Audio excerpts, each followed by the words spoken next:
Hello everyone, most welcome on the digital platform of Have Good Online Classes. This is Anchal Badra, your mathematics lecturer, and I'm going to take your mathematics of class 11th and 12th. मैं आपको 11th and 12th की mathematics करवाऊंगी. Students, have good online classes के through आपको एक ऐसी opportunity, एक ऐसा प्लेटफॉर्म अवेलेबल करवाया जा रहा है जिसके थ्रू आप अपनी स्टडीज़ को बहुत ही ईजी वे में और बहुत ही अच्छे तरीके से कंटिन्यू कर सकते हैं.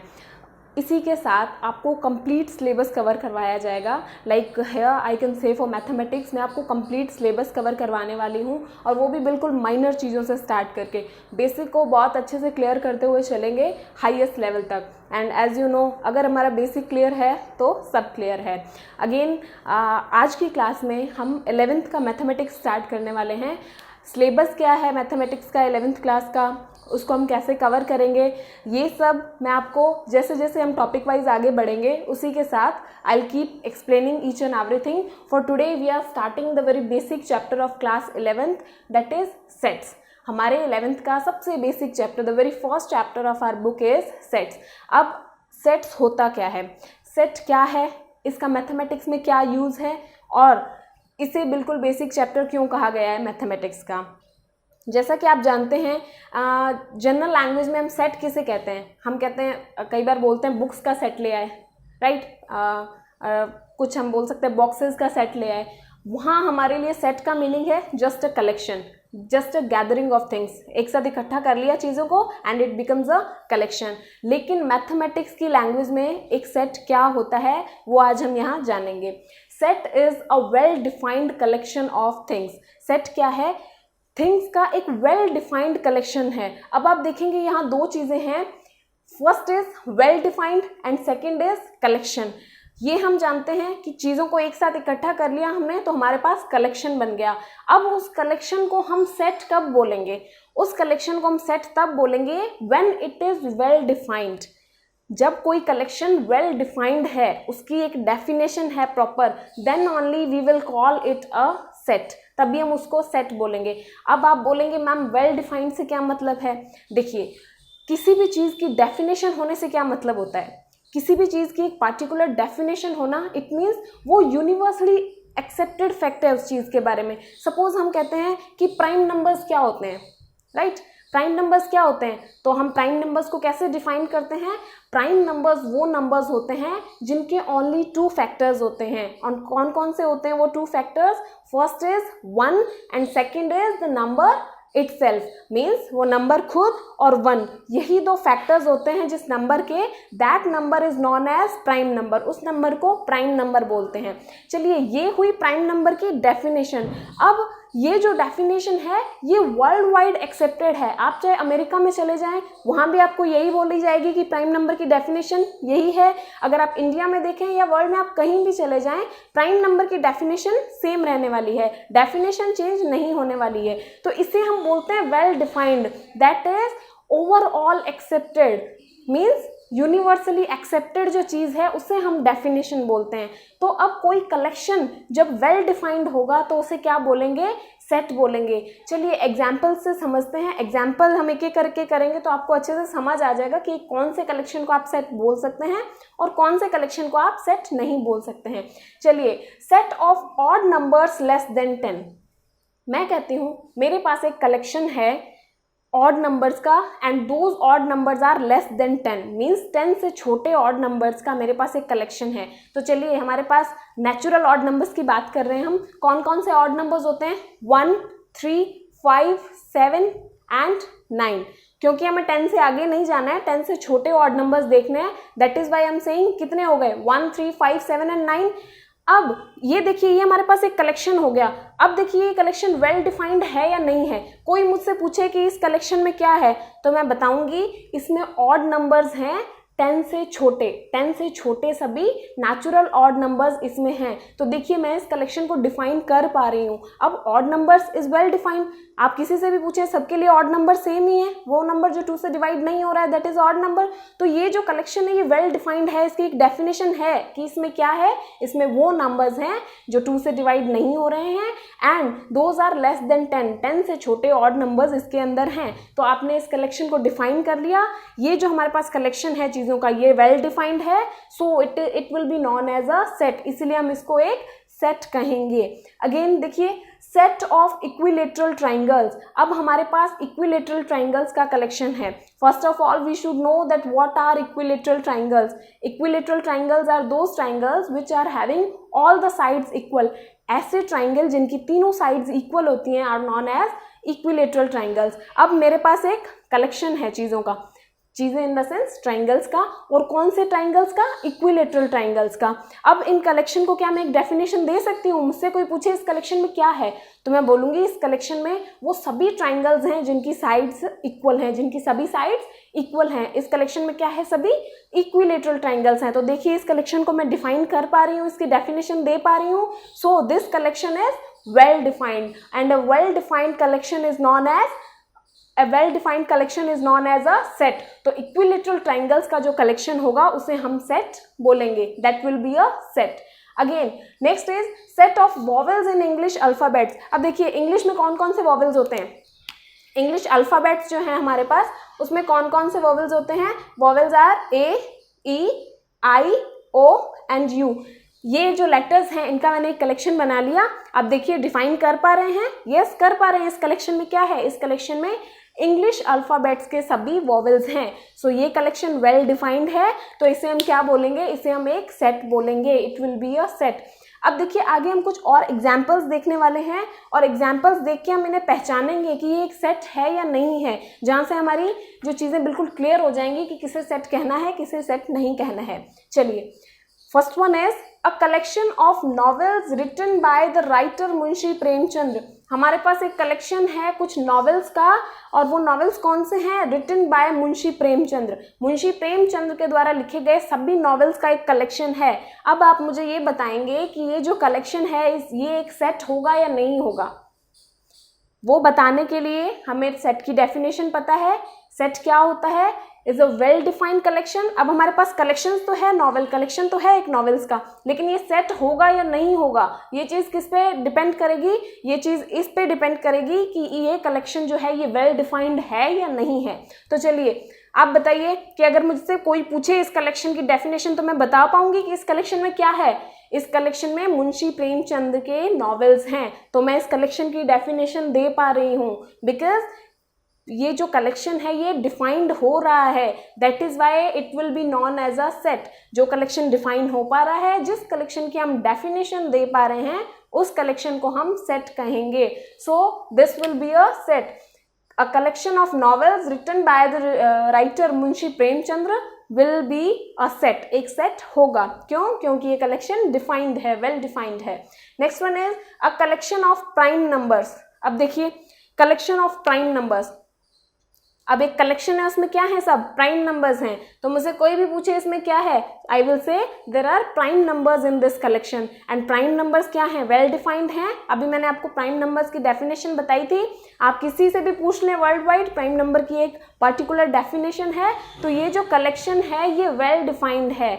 इस कलेक्शन में क्या है उसे हम डिफाइन कर पा रहे हैं. That is why it will be a set. ये एक सेट होगा.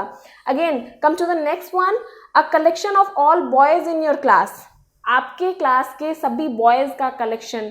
अब ये आप सोच के देखिए, ये कलेक्शन वेल डिफाइंड होगा या नहीं होगा. Suppose you are in 11th class, आप 11th क्लास में ही हैं, तो 11th क्लास के सभी बॉयज को मैं कलेक्ट कर लूँ, उनका एक कलेक्शन बना लूँ, तो वो कलेक्शन जो है वो सेट कहलाएगा या नहीं कहलाएगा. इसके लिए हमें क्या चेक करना पड़ेगा? ये कलेक्शन वेल डिफाइंड है या नहीं है.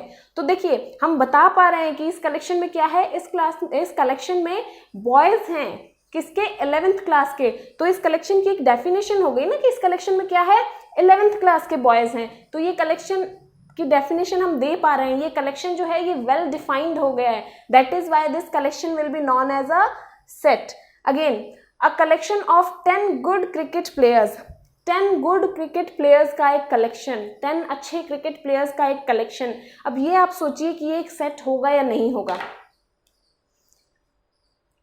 10 गुड प्लेयर्स का एक कलेक्शन सेट तभी होगा जब ये वेल डिफाइंड हो. तो अब हम चेक करेंगे ये जो कलेक्शन है ये वेल डिफाइंड है या नहीं है. देखिए, एक कलेक्शन में 10 गुड क्रिकेट प्लेयर्स हैं. अब उस गुड से क्या मतलब हुआ? क्या गुड वर्ड वेल डिफाइंड है? गुड का मतलब मेरे लिए हो सकता है कि जो बहुत ही अच्छा फुटबॉल खेलता हो, सपोज मैंने ऐसा कहा। वेट, यहाँ हमने कहा है गुड क्रिकेट प्लेयर्स। अब देखिए गुड का जो मीनिंग है, क्रिकेट प्लेयर्स तो बहुत हैं, अब गुड एक वेल डिफाइंड वर्ड नहीं है। क्यों नहीं है? बिकॉज मेरे लिए गुड क्रिकेट प्लेयर्स कोई और 10 लोग हो सकते हैं, आपके लिए गुड क्रिकेट प्लेयर्स कोई और 10 लोग हो सकते हैं। ये तो बहुत ऑब्वियस है ना। हो सकता है कि मैं जिनकी प्लेइंग को पसंद करती हूँ ऐसे क्रिकेटर्स अलग लोग होंगे, हो सकता है वो आपको अच्छे ना लगते हो, आपको कोई और क्रिकेट प्लेयर्स पसंद हो।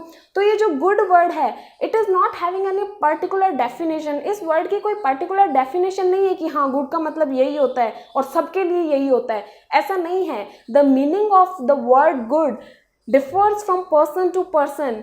पर्सन टू पर्सन ये चेंज होता जाता है कि उनके लिए गुड क्या है, उनके लिए कौन से क्रिकेट प्लेयर्स अच्छे हैं।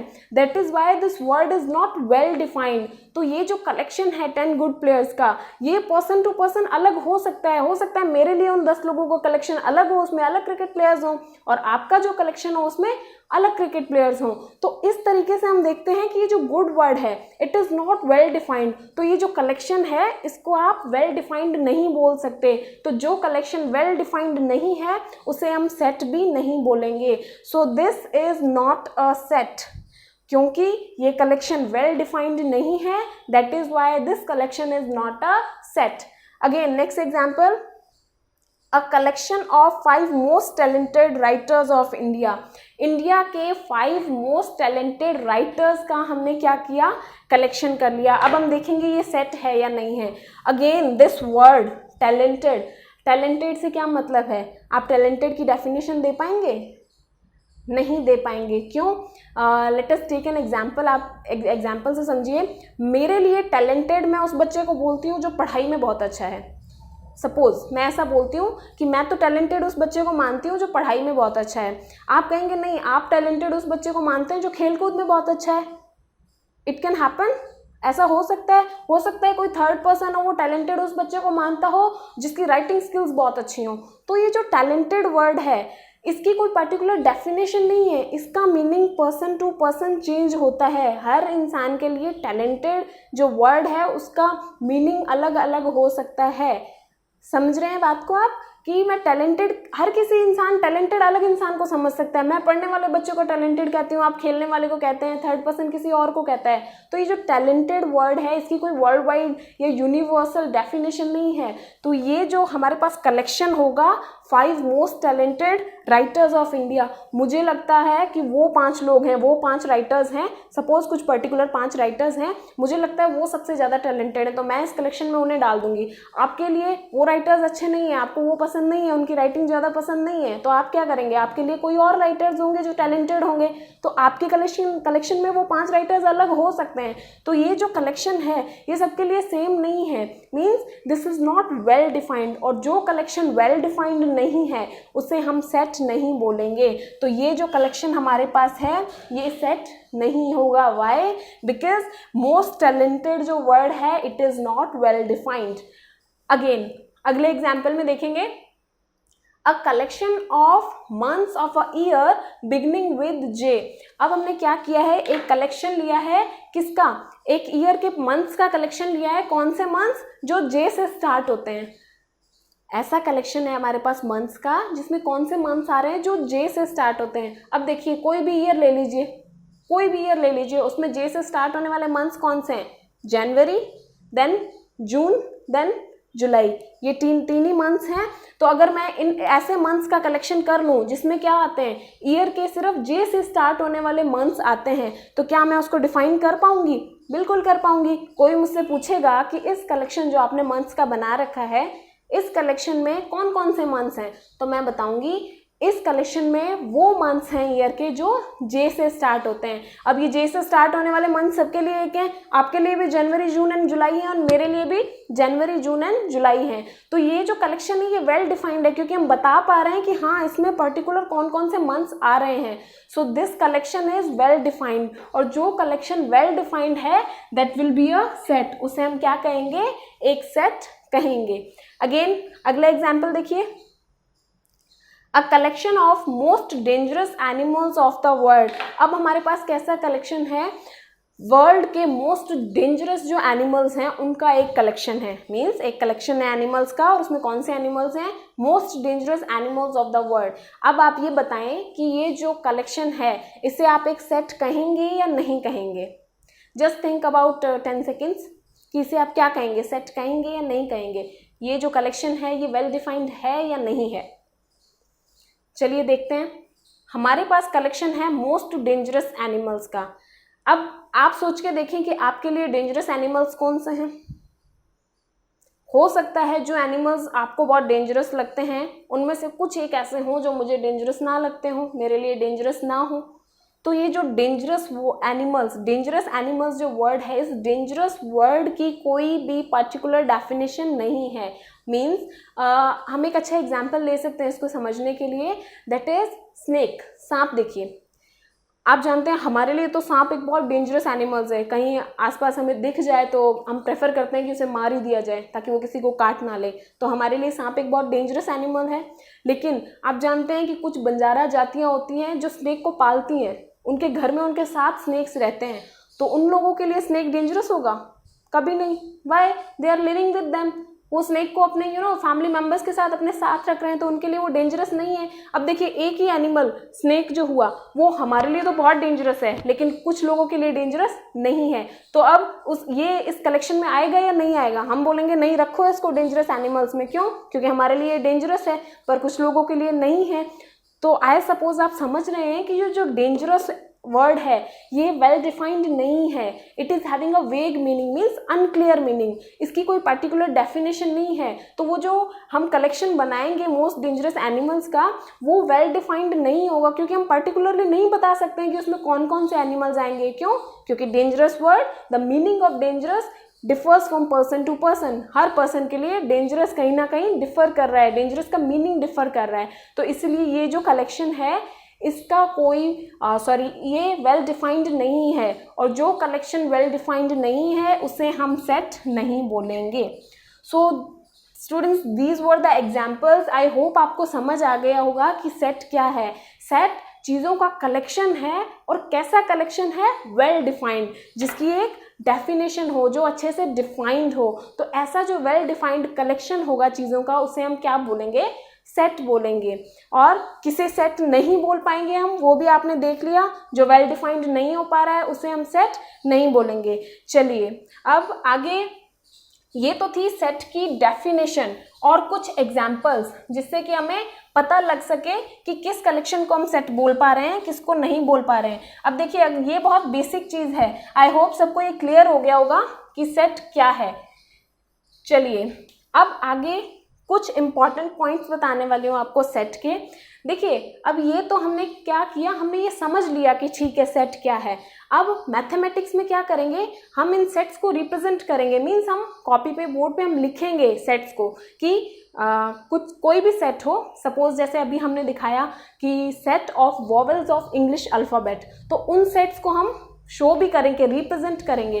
तो आगे हम पढ़ने वाले हैं सेट को रिप्रेजेंट करने के तरीके। सेट दो तरीके से रिप्रेजेंट होता है, वो सब हम आगे देखने वाले हैं। लेकिन उस रिप्रेजेंटेशन को समझने से पहले हमें कुछ बेसिक पॉइंट्स पता होने चाहिए सेट के बारे में, जो अभी हम देखेंगे। सबसे पहले, कोई भी जो सेट होगा that will be represented by a capital letter. Any set will be represented by a capital letter of English alphabet. अब इससे क्या मतलब हुआ? Capital letter of English alphabet.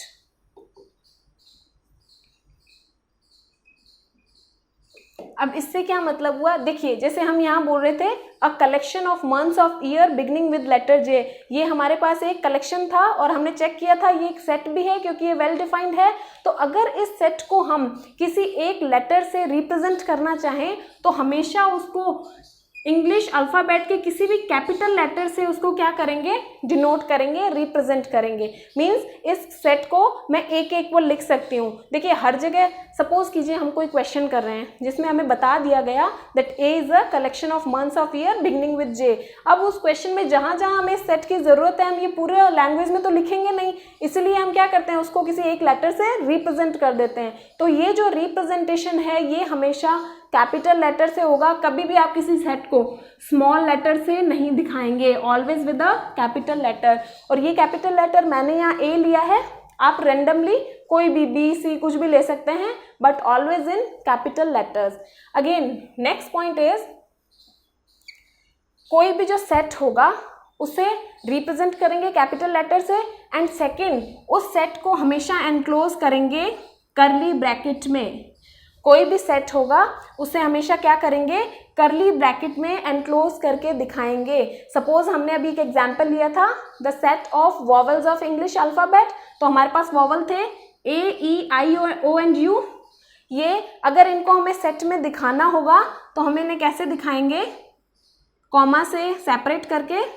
ये एक आपको, जैसे कि मैंने बताया, सेट के हम दो रिप्रेजेंटेशन पढ़ेंगे, उन्हीं में से एक ये रिप्रेजेंटेशन है, पर यहाँ मैं आपको सिर्फ इतना बताना चाह रही हूँ कि आप जो भी सेट होगा उसको हमेशा करली ब्रैकेट से एनक्लोज करेंगे। कोई भी रिप्रेजेंटेशन हो, फर्स्ट वाला सेकंड वाला जो हम आगे पढ़ने वाले हैं, सब में सेट को आप हमेशा करली ब्रैकेट में क्या करेंगे, एनक्लोज करेंगे। Next thing is, third point is, जो सेट के अंदर एलिमेंट्स होते हैं, सॉरी सेट के अंदर जो भी मेंबर्स होते हैं उन्हें हम कहते हैं एलिमेंट्स। सेट के अंदर जो जो मेंबर्स आएंगे उन्हें हम क्या बोलेंगे, एलिमेंट्स। अब एलिमेंट्स क्या है, सपोज ये जो मेरे पास सेट था, set of vowels of English alphabet, तो इसके अंदर जो जो मेंबर्स आ रहे हैं, means A E I O and U, इन्हें हम क्या बोलेंगे, एलिमेंट्स ऑफ सेट। चलिए अब आगे हमारे पास आएगा रिप्रेजेंटेशन ऑफ सेट्स, कि हम सेट को किन किन तरीकों से रिप्रेजेंट कर सकते हैं, जो कि हम देखेंगे अगली क्लास में। सो स्टूडेंट्स, अगर आप अपनी मैथमेटिक्स की जर्नी में मेरे साथ जुड़े रहना चाहते हैं और अपनी स्टडीज़ को कंटिन्यू करना चाहते हैं, so please join have good online classes and stay in this journey of mathematics with us. Thank you so much.